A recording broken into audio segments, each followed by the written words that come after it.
नमस्कार विद्यार्थी मित्रांनो, ओएसिसच्या ऑनलाईन प्लॅटफॉर्ममध्ये आपलं स्वागत आहे। या व्हिडिओमध्ये आपण पाहणार आहोत महा टी पेपर क्रमांक 1 जे पेपर 2013 ते 2025 या दरम्यान झाले होते। या पेपरमधील परिसर अभ्यास या विषयाच्या अंतर्गत जे भूगोलाचे 69 प्रश्न आले होते या 9 वर्षामध्ये, या 69 प्रश्नांचं वाचन आपण एकाच व्हिडिओद्वारे करणार आहोत, जेणेकरून येणाऱ्या एक्झामसाठी तुम्हाला परिसर अभ्यास आणि भूगोलाच्या प्रश्नांचं स्वरूप कळावं व त्याचा सराव व्हावा। तत्पूर्वी तुम्ही जर आपलं ॲप डाउनलोड केलं नसेल तर आपलं ॲप डाउनलोड करू शकता, जिथे तुम्हाला ओल्ड पेपर प्रोव्हाइड करण्यात आलेले आहेत विश्लेषणासहित। त्याचबरोबर सराव पेपरसुद्धा तुम्हाला तिथे प्रोव्हाइड करण्यात आलेले आहेत। तुम्ही ते प्रश्न ऑनलाईन पद्धतीने सोडवू शकता, व्ह्यूज करू शकता, त्याचबरोबर विश्लेषणाचा व्हिडिओसुद्धा पाहू शकता। 2025मध्ये जो टी पेपर क्रमांक 1 झाला होता, या पेपरमधील परिसर अभ्यास या विषयाच्या अंतर्गत भूगोलाच्या प्रश्नांचं वाचन करूयात। जर तुम्हाला या सर्व प्रश्नांचं विश्लेषण पाहायचं आहे, चारही पर्यायाचे व्हिडिओ, तर आपल्या यूट्यूब चॅनलला उपलब्ध आहेत। तर अधिक वेळ न घेता आपण लगेच प्रश्न वाचूयात। प्रश्न आहे, सूर्यास्तानंतर वाहणारे वारे कोणते? खारे वारे, खारे वारे, हंगामी वारे, पर्वतीय वारे, ग्रहीय वारे। तर सूर्यास्तानंतर वाहणारे वारे आहेत पर्वतीय वारे। नेक्स्ट, कोणत्या हवामानात बाष्पीभवनाची क्रिया मंदावते? तर दमट हवामानामध्ये बाष्पीभवनाची क्रिया मंदावते, पर्याय क्रमांक 3। नेक्स्ट, इयत्ता 5वीच्या वर्गातील विद्यार्थी व शिक्षक अलिबाग येथे अभ्यासपूरक कामासाठी गेले तर त्यांनी कोणत्या अध्यापन पद्धतीचा वापर केला? तर साहजिकच त्यांनी सहल अध्यापन पद्धतीचा वापर केला, पर्याय क्रमांक 1। नेक्स्ट, अजिंठा कोणत्या जिल्ह्यामध्ये आहे?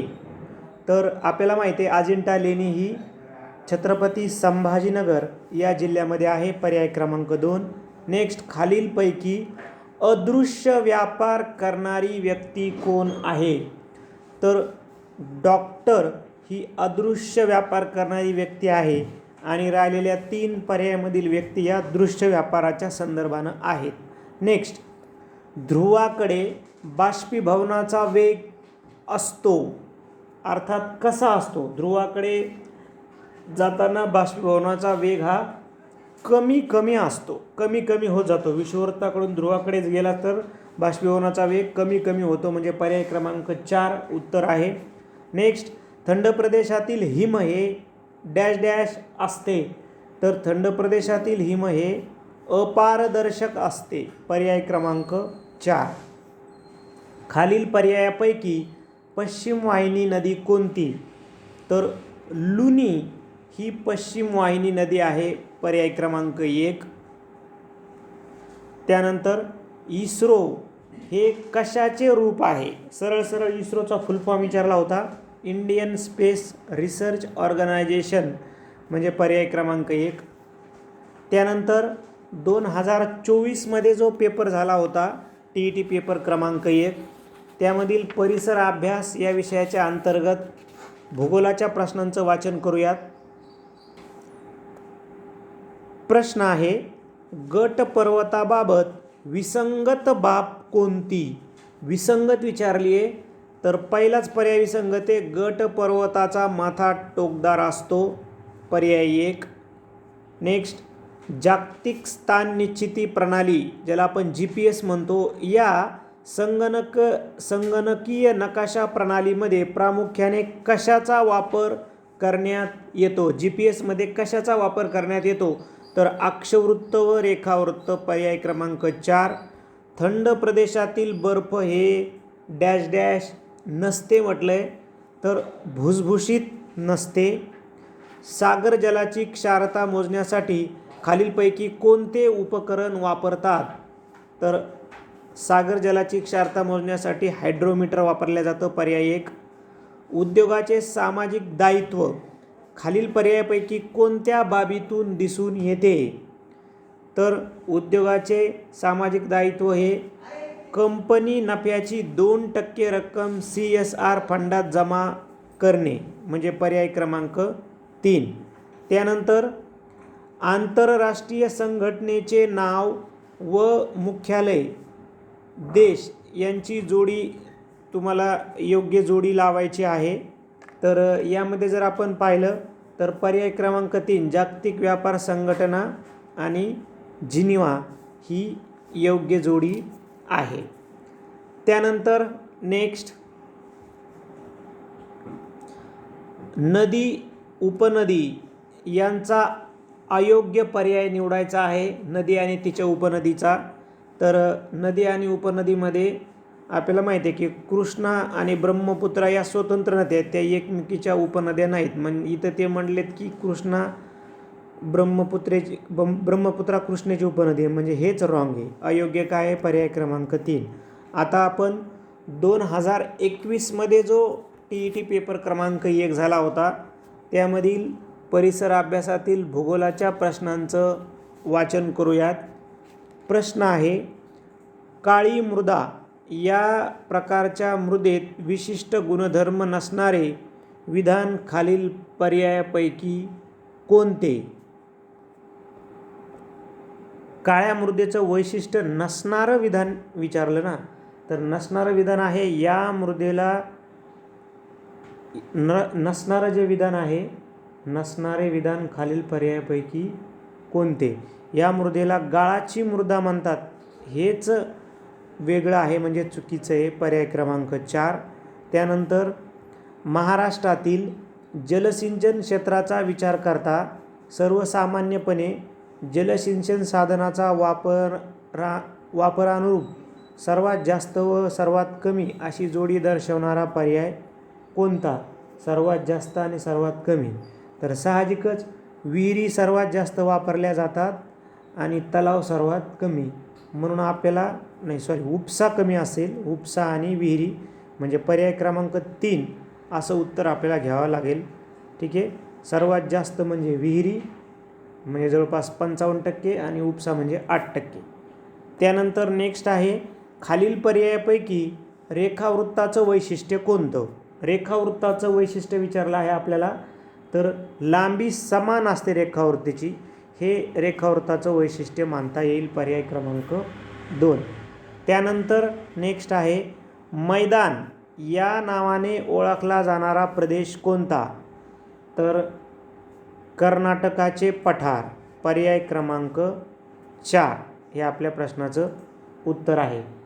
त्यानंतर नेक्स्ट आहे, सखोल शेती या शेती प्रकाराशी संबंधित बाबी खालीलपैकी कोणत्या आहेत? तर बघा, एकाच प्रकारचे मोठ्या प्रमाणावर विस्तीर्ण क्षेत्रात पीक घेतात नाही, इथं कमी क्षेत्रात पीक घेतलं जातं. मनुष्य पशुबळाचा जास्तीत जास्त वापर, तर हे बरोबर आहे. मर्यादित यांत्रिकीकरण हे बरोबर आहे, म्हणजे ब आणि क बरोबर आहेत. पहिला मात्र रॉंग आहे, म्हणून पर्याय क्रमांक 2. त्यानंतर गुजरातच्या सीमेशी लागून महाराष्ट्रातील जिल्ह्यांचा गट कोणता? कोणकोणते म्हणजे असे पर्यायातले जिल्हे आहेत की ते गुजरातच्या सीमेशी लागून आहेत? तर यामध्ये नंदुरबार पण आहे आपल्याला माहिती आहे आणि धुळे पण आहे, म्हणजे पर्याय क्रमांक 1. त्यानंतर पेंच, नवेगाव व चांदोली हा गट प्रामुख्याने कशाशी संबंधित आहे? पेंच आणि चांदोलीवरून आपल्याला लगेच लक्षात येतं की ही काय आहेत? तर ही राष्ट्रीय उद्यानं आहेत. त्यानंतर महाराष्ट्रातील सह्याद्री पर्वतीय प्रदेशात आढळणाऱ्या प्रमुख आदिवासी जमाती कोणत्या? सह्याद्री पर्वतीय प्रदेशात आढळणाऱ्या, तर त्या आहेत वारली आणि कोकण. वारली आपल्याला माहिती आहे कोकण किनारपट्टीला आहे आणि कोकणा सह्याद्रीमध्ये आहे. ठीक आहे. नेक्स्ट 2020मध्ये जो पेपर झाला होता त्या पेपरमधील प्रश्नांचं वाचन करूयात. आर्थिकदृष्ट्या महत्त्वाची वने खालील पर्यायापैकी कोणती? तर आर्थिकदृष्ट्या उष्णप्रदेशीय आर्द्र पानझडी वने आर्थिकदृष्ट्या महत्त्वाची आहेत. देवराई या संकल्पनेचे वैशिष्ट्य खालील पर्यायापैकी कोणते? तर देवराई या संकल्पनेचं वैशिष्ट्य आहे वनस्पती व प्राणी संरक्षणाचा हा प्राचीन दृष्टिकोन आहे. पर्याय 2. तर गटात न बसणारा पर्याय आहे पर्याय 3. त्यानंतर म्हणजे सोलापुरी, कांजीवरम, कडियाल आणि पितांबरी या गटात न बसणारा आहे सोलापुरी. नेक्स्ट, वर्षभराच्या काळात पृथ्वीवर वेगवेगळे ऋतू निर्माण होतात, याचे योग्य कारण किंवा कारणे कोणती आहेत?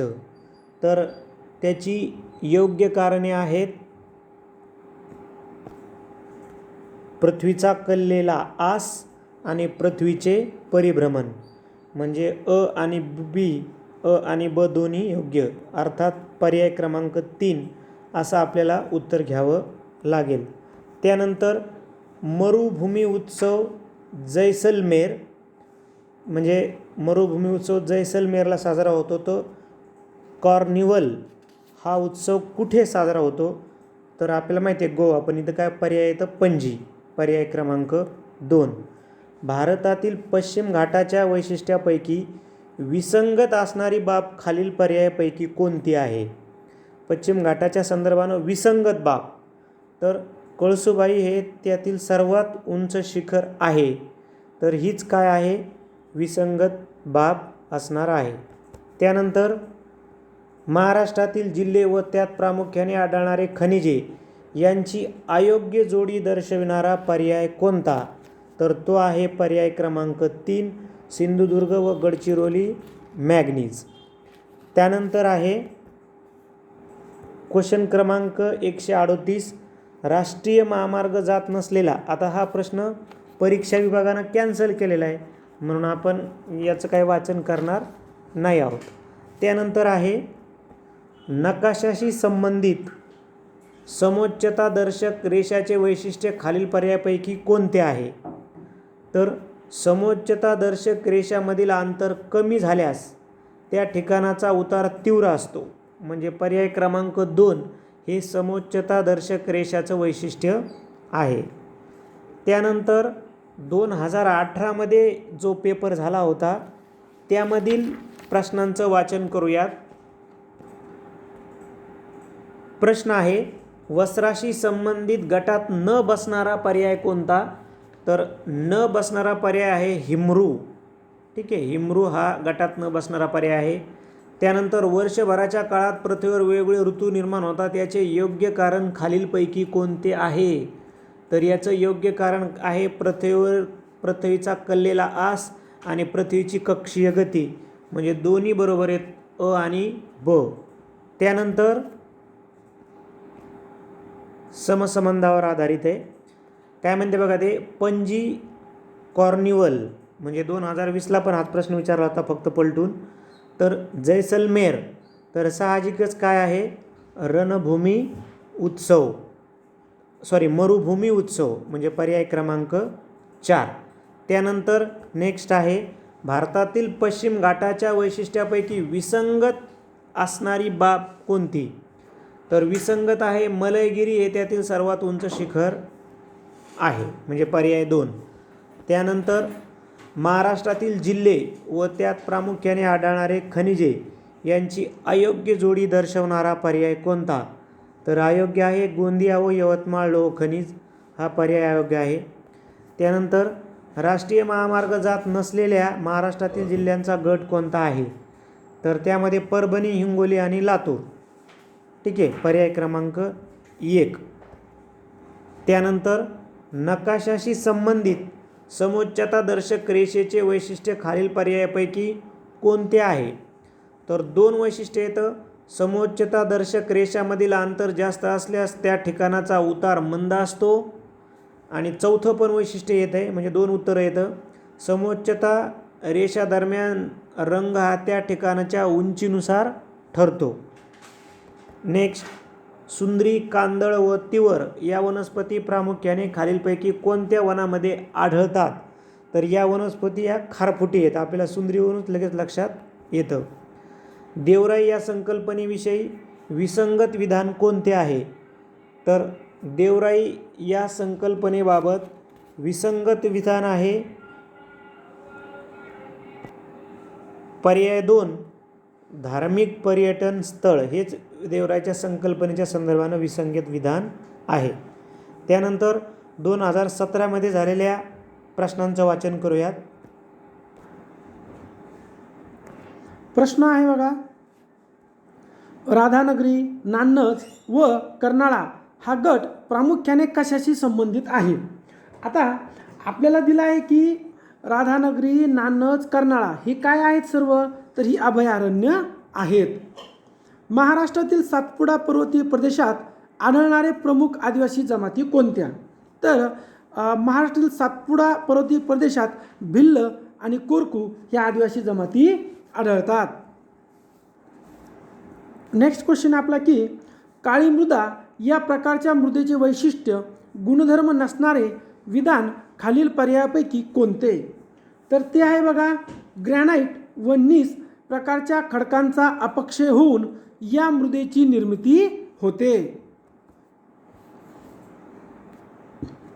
पुढे दिला आपल्याला, महाराष्ट्रातील जलसिंचन क्षेत्राचा विचार करता सर्वसामान्यपणे जलसिंचन साधनांच्या वापरावरून योग्य चढता क्रम पर्याय कोणता? तर तो आहे पर्याय क्रमांक 2 उपसा, तलाव, कालवा, विहीर. नेक्स्ट क्वेश्चन आहे आपला,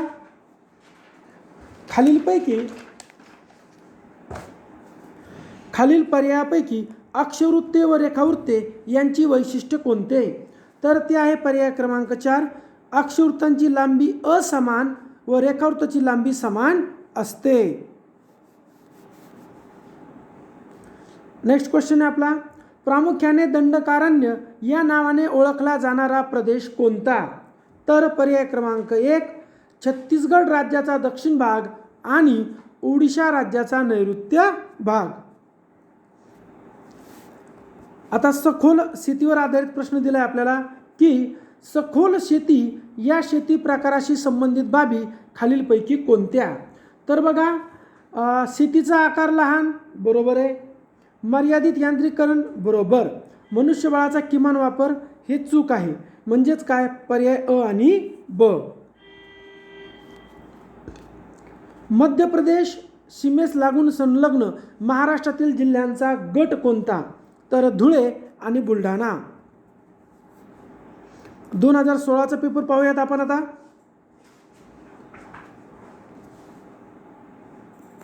प्रश्न आहे, भारतातील चिपको आंदोलन किंवा चळवळ यांचे प्रमुख वैशिष्ट्य खालील पर्यायापैकी कोणते?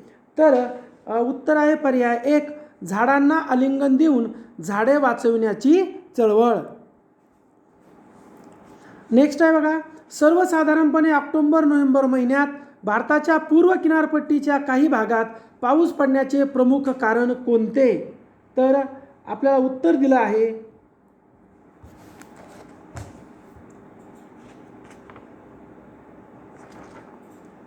पर्याय क्रमांक 2 भारताच्या भूभागावर वाहणारे कोरडे वारे.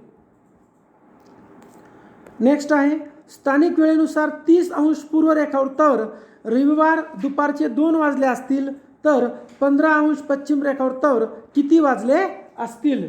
आपलं उत्तर आहे पर्याय क्रमांक 1 सकाळचे 11. खालील पर्यायापैकी कोणते अरवली पर्वताचे वैशिष्ट्य नाही असं म्हटलंय? तर उत्तर आहे पर्याय 3 वायव्य आग्नेय दिशेत पसरलेली पर्वतरांग. पुढे आहे की हायड्रोजन वायू बाह्यांबर, तर ओझोन वायू स्थितांबर. चतुर्थक व्यवसाय करणारे खालील पर्यायापैकी कोण? तर संशोधक. राष्ट्रीय महामार्ग जात नाहीत असा महाराष्ट्रातील जिल्ह्याचा गट खालील पर्यायांपैकी कोणता? तर पर्याय 2 नांदेड, परभणी. आता आपण 2014चे प्रश्न पाहणार आहोत. बघा, तुम्ही जर आपल्या ॲप ओएसिस करिअर पॉईंटमध्ये गेलात तर ॲपमध्ये तुम्हाला ओल्ड पेपर 2013 ते 2025 पर्यंत झालेले सर्व पेपर आपल्या ॲपमध्ये उपलब्ध करून देण्यात आलेले आहे. त्याचबरोबर सब्जेक्ट वाईज तुम्हाला सराव पेपरसुद्धा उपलब्ध करून दिले आहेत. आता आपण 2014चा पेपर पाहूयात.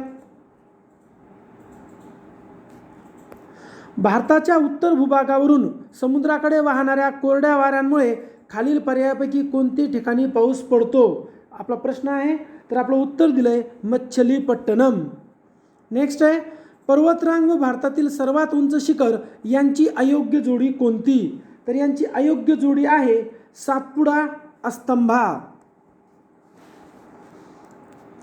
प्रमाण वेळेनुसार ग्रीनिच शहरात सोमवारी रात्रीचे 10 वाजले असतील तर त्याच वेळी भारतात किती वाजले असतील? तर पर्याय 2 मंगळवार पहाटेचे 3:30. नंतर आहे बघा सापुतारा गुजरात तर पाल काय? तर महाराष्ट्र. पुढे आहे भूषण संगणक अभियंता, मनीषा शिक्षिका, मिलिंद लघु उद्योजक आणि मनाली पोल्ट्री व्यावसायिक आहे. यावरून चतुर्थ व्यवसाय करणारा कोण? तर उत्तर आहे भूषण, पर्याय क्रमांक 4. आणि 2014चा शेवटचा प्रश्न आहे, राष्ट्रीय उद्याने असलेल्या महाराष्ट्रातील जिल्ह्यांचा गट कोणता? असं आपल्याला विचारलंय. तर आपलं उत्तर आहे बघा चंद्रपूर, नागपूर, गोंदिया, पर्याय क्रमांक 3. आता आपण 2013चा पेपर पाहूयात.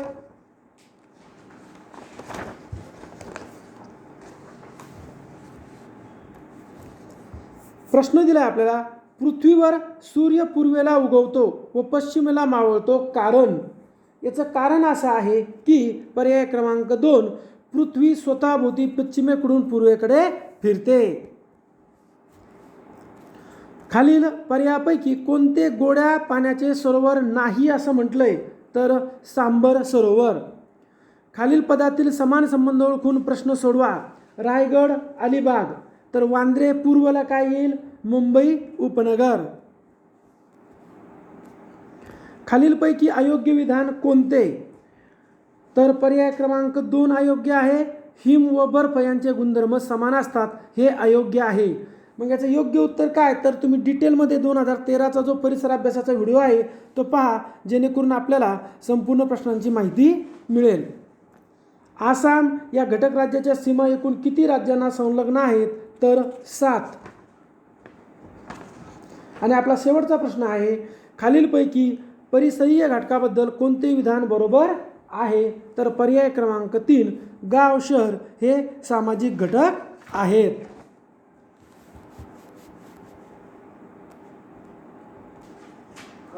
बघा आपण अशा प्रकारे काय केलं आहे, अशा प्रकारे आपण जिओग्राफीच्या सर्व 2013 ते 2025 पर्यंतच्या प्रश्नांवर चर्चा केली. जर आपल्याला यांचं डिटेलमध्ये स्पष्टीकरण पाहिजे असेल तर आपल्या यूट्यूब चॅनलला सर्व परिसर अभ्यासाचे सर्व पेपर डिटेल स्पष्टीकरणासहित आहेत. जर तुम्ही आपल्या ओएसिस करिअर पॉईंटच्या ॲपमध्ये गेलात तर इथे सर्व ओल्ड पेपर त्याचबरोबर सराव पेपर विषयानुसार उपलब्ध आहेत. व्हिडिओ आवडल्यास लाईक करा, आपल्या मित्रांना शेअर करा व ओएसिस करिअर पॉईंटचे यूट्यूब चॅनल सबस्क्राईब करा. धन्यवाद.